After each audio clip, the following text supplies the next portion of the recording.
उत्तराखंड चुनावी चर्चा में इस वक्त मौजूद हैं हम बमेटा बंगर केशव से। हमारे साथ यहाँ पर प्रधान प्रत्याशी मौजूद हैं। नमस्कार सर। माफ़ी चाहूँगा मैं प्रधान प्रत्याशी नहीं हूँ, प्रधान प्रत्याशी का पति हूँ, प्रधान प्रतिनिधि कह सकते हैं। पूर्व में मैं प्रधान रहा हूँ, अभी महिला सीट हो गई है रिज़र्वेशन की वजह से। मेरी वाइफ़ चुनाव में प्रतिभाग कर रही हैं और मैं उनके साथ खड़ा हूँ। क्या इस बार के चुनावी मुद्दे हैं यहाँ पर? जिस तरीके से आप पहले भी आप बता रहे हैं कि आप प्रधान रह चुके हैं, तो इस बार के मुद्दे क्या हैं आपके? जैसा कि पिछले 5 सालों में मैंने बहुत सारे काम किए हैं धरातल पे, वो लोगों को पसंद भी आए हैं। जैसे कि पिछली बार हमारे इन गाँवों में जो एक बड़ा बड़ा दुर्भाग्य विषय है कि हम जंगल के किनारे सटे हुए गाँव हैं हमारे, और यहाँ पर जंगली जानवरों का बहुत आतंक था, हाथी वगैरह बहुत आते थे और लोगों का घर से निकलना मुश्किल हो जाता था। तो हमने अपने कार्यकाल में जब चुनाव में आए थे, हमने लोगों को ये प्रॉमिस किया था कि हम ये हाथियों का आवागमन बंद करवाएँगे, और मुझे खुशी है आज कहते हुए कि मैंने अपने कार्यकाल में सोलर फेंसिंग करवा कर चाहे वो किसी भी माध्यम से भी हो, वो करवा के हाथियों का आवागमन रोका, तो जिससे लोग खुश हैं। उसके साथ-साथ हमने आवारा जानवरों को भी रोकने के लिए काफ़ी कोशिश करी, और हल्द्वानी विकासखंड में 60 पंचायतें हैं। उन 60 पंचायतों में मेरी पंचायत ऐसी है जो चारों तरफ से दोनों गाँव हमने तार-बाड़ से कवर किया, और आज मेरे काश्तकार उन समस्याओं से, जो आवारा जानवरों की, उससे दूर हैं और वो खुश हैं। जिस तरीके से पंचायत का चुनाव जो होता है उसमें चाहे ग्राम सभा का चुनाव ग्राम पंचायत का हो, चाहे जिला पंचायत हो, चाहे वीडीसी हो, ये पंचायत के चुनाव में एक प्रलोभन दिया जाता है जनता को, पैसे का, शराब का और तमाम ऐसी चीजें हैं। इस पर आपका क्या विचार है? देखिए, मैं क्या बताऊँ आपको, मेरे वहाँ मैं पिछले साल जब मैं लास्ट ईयर जब मैंने चुनाव लड़ा था, तो सबसे कम बरेली रोड में अगर खर्चा हुआ होगा तो मेरा हुआ होगा।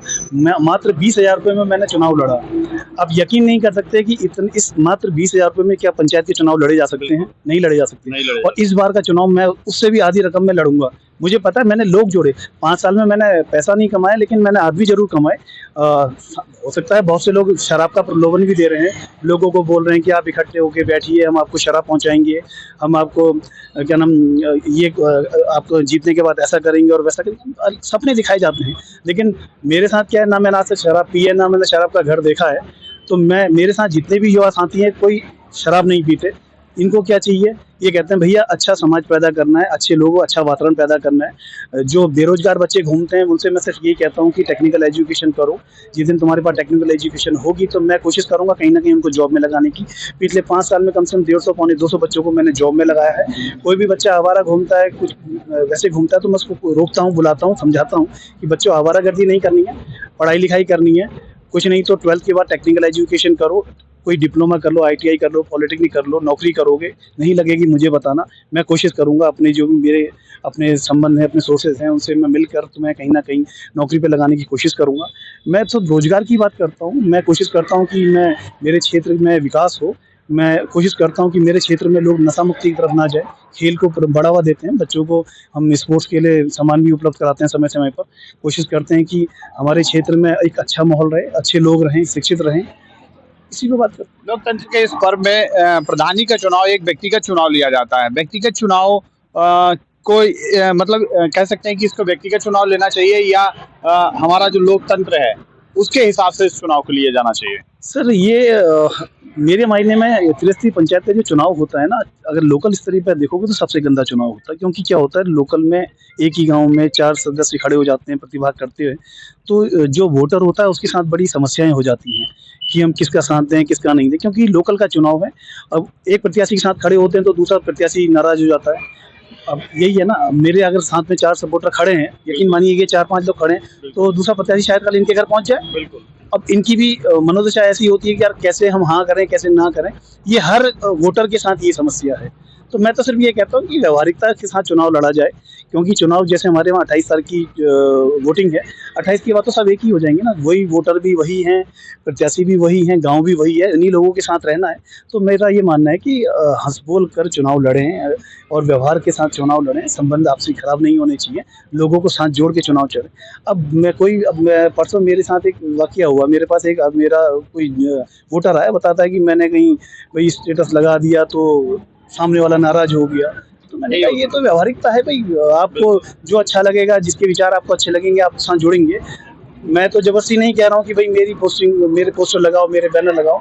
अगर आपको मेरे विचार पसंद आते हैं, अगर आपको मेरी शख्सियत पसंद आती है, आपको मेरे काम पसंद आते हैं, तो लोग मेरे साथ जुड़ेंगे। मैंने अभी आपसे कहा ना, मैंने पिछले 5 सालों में पैसे नहीं कमाए, मैंने लोग कमाए। आज मेरे साथ मैं कहीं निकल जाता हूँ कन्विंसिंग करने, तो 100-50 लोग इकट्ठे हो जाते हैं, तो ये मैंने यही कमाया है। मेरा व्यक्तित्व तो ऐसा है कि मैंने लोग जोड़े। मुझे गर्व है अपने आप पे, और मेरी जो देवतुल जनता है, जो मेरे वोटर हैं, उन पर मुझे गर्व है, क्योंकि उन्होंने मेरा मनोबल बढ़ा रखा है। इसीलिए आज मैं पुनः क्या नाम चुनाव में आया हूँ। अगर मैंने अपने कार्यकाल में चुनाव में क्या नाम क्षेत्र में काम नहीं किए होते, तो शायद लोग मुझसे कहते भैया चुनाव मत आना। लोग मुझसे कहते चुनाव में लड़ो, क्योंकि बहुत सारे काम रह गए हैं वो पूरे करने। गाँव की समस्याएं कभी खत्म नहीं होती हैं, रोज दिन प्रतिदिन नई समस्या आ जाती है। तो ये जब तक हम चुनाव में रहेंगे, जब तक हम यहाँ क्या नाम इस सामाजिक परिवेश में रहेंगे, हमें इन समस्याओं का समाधान ढूंढना पड़ेगा और समस्याओं का समाधान करना पड़ेगा। लोकतंत्र के इस पर्व को 28 जुलाई को जो मनाया जाएगा, इसके लिए क्या एक संदेश है जनता के लिए और भी लोगों से, कि जो और चुनाव लड़ रहे हैं उन लोगों के लिए क्या एक संदेश है? मैं तो सिर्फ ये कहता हूँ, अपने विचारों पे चुनाव लड़िए। प्रलोभन देकर चुनाव नहीं लड़ना चाहिए। किसी को शराब पिला के, किसी को बहका के, किसी के साथ ऐसे ये चुनाव नहीं लड़े जाते। चुनाव लड़े जाते हैं विचारों पे, चुनाव लड़े जाते हैं अपने क्या नाम मैनिफेस्टो पे। आपकी एक विचारधारा होनी चाहिए, आप चुनाव गाँव में क्या काम करेंगे। अब बिजली, पानी, सड़क तो सभी दे रहे हैं, ये तो मैं नहीं दूंगा तो विधायक जी देंगे, सांसद साहब देंगे। बिजली, पानी, अब क्या जल जीवन मिशन के काम हुए हैं ना, वो तो मेरी तो योजना नहीं है, लेकिन मेरे कार्यकाल में हुई है। और उसमें क्या है, सड़कें भी सही होंगी, उसमें पानी भी जाएगा, जिम्मेदारी बनती है। और हमने करा, जिम्मेदारी से काम करने की कोशिश करी है। लोगों को मेरे गांव में ये आलम था कि बहुत से परिवार ऐसे थे जिनके पास पानी पीने के लिए नहीं था, एक हैंडपंप पे जिंदगी जी रहे थे, उनके पास भी पाइपलाइन पहुंची है, उनके पास भी पानी पहुंचा है। तो खुश हैं, तो चाहते हैं कि हर लोगों को अंतिम छोर तक हमें विकास देना है, उन लोगों को सरकारी योजनाओं का लाभ पहुंचाना है, चाहे वो शिक्षा के क्षेत्र में हो, स्वास्थ्य के क्षेत्र में हो, या सामाजिक रूप से। बहुत बहुत बधाई। तो ये हमारे साथ थे हरेंद्र असगोला, ग्राम प्रधान प्रत्याशी पति।